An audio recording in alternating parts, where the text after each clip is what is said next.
In the previous video, I asked you to implement these changes onto your profile page using the CSS properties that we've learned so far. In this video, I'm going to show you the solution for how I did it. So let's get started. So here is what the profile page looks like at the moment without having done any changes on the CSS. And this is our code at the moment. So the first thing I'm going to do is center the heading.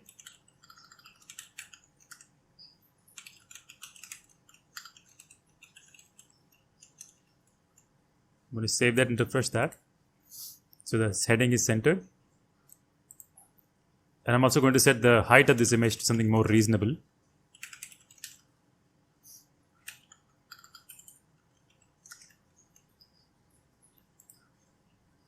Okay, that looks better. Now for this one, I want to give a padding on each of the items so that it's spaced properly. So what we're going to do is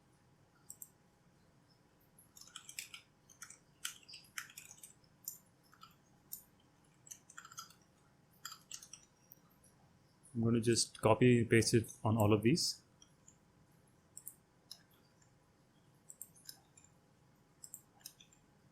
Save that. Okay, so now the spacing is proper. And for the table, I'm also going to give it padding and also some borders. So first thing, let's give it a border of 1 pixel, solid black. Let's see how that looks. So this is good, but I want to increase the thickness of the border. So I'm going to give it a 3 pixel border.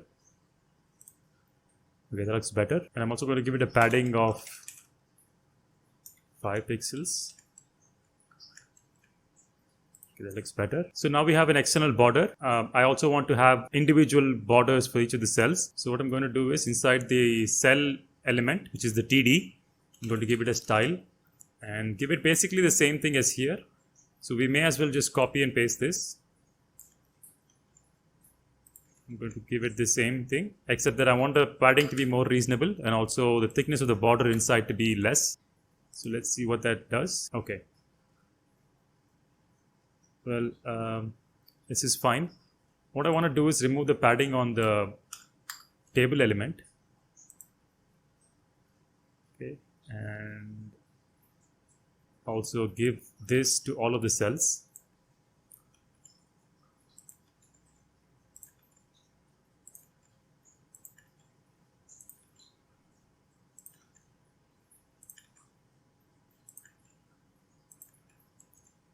Let's save that. Okay, so this looks a little better. We can try to improve this, of course. So I want to give this the padding and see how that looks. And also I want to give it a little more padding than 2 pixels and see how that looks.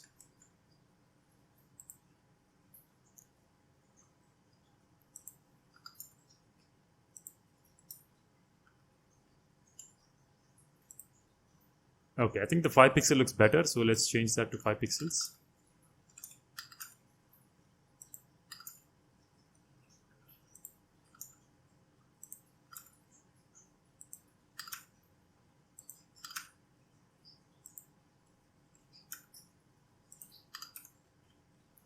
Let's save it.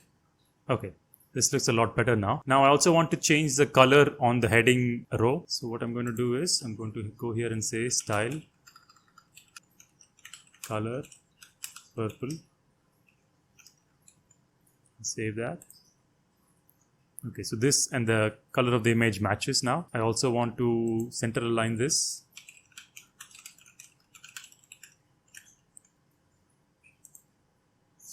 Okay, that looks better. And I also want to give it a font size of something bigger because this is the heading. So I'm going to give it a font size of 14 pixels. Okay, maybe 20 pixels.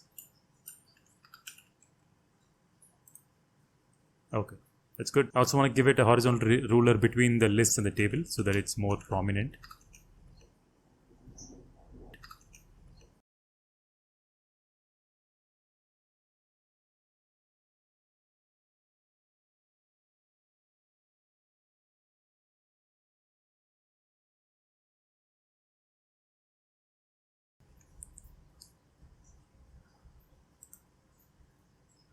Okay, so we have the horizontal rulers, but we also want to have some spacing around these rulers.